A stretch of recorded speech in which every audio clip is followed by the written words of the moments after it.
ఇప్పుడే ఢిల్లీ నుంచి విజయవాడ ఎయిర్పోర్ట్కి వస్తేప్పుడు ఇప్పుడే ప్రెసిడెంట్ కాల్ చేశారు. ప్రవీణ్ పగడ విజయవాడ నుంచి వస్తుండగా బై రోడ్డు కొవ్వూరు దాటిన తరువాత ఆయన్ని చంపేసి యాక్సిడెంట్ గా సృష్టించారని వింటున్నాను. డాక్టర్స్, స్టాఫ్ వినండి, పోలీసులు వినండి, రాజమండ్రి ఎస్పీ వినండి, హోమ్ మినిస్టర్ గౌరవడి అనిత, డీజీపీలు వినండి. ఇన్వెస్టిగేషన్ సరిగ్గా చేసి న్యాయాన్ని ఇమీడియట్ గా జరిగించకపోతే తగిన చర్యలు తీసుకోవడం జరుగుతుంది. దేవుడు క్షమించడు, నేను క్షమించను. రాజమండ్రి వచ్చానంటే రేపు రచ్చ అయిపోద్ది.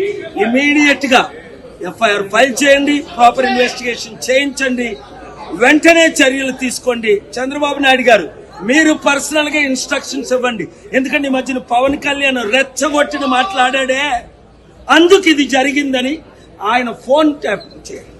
ఎవరెవరు ఆయనకు శత్రువులు ఉన్నారో ఇన్వెస్టిగేట్ చేయండి. ఇవన్నీ చేసి న్యాయం చేయండి, లేదా చిత్తుగా ఏం చేస్తారో మీకు తెలుసు. Thank you.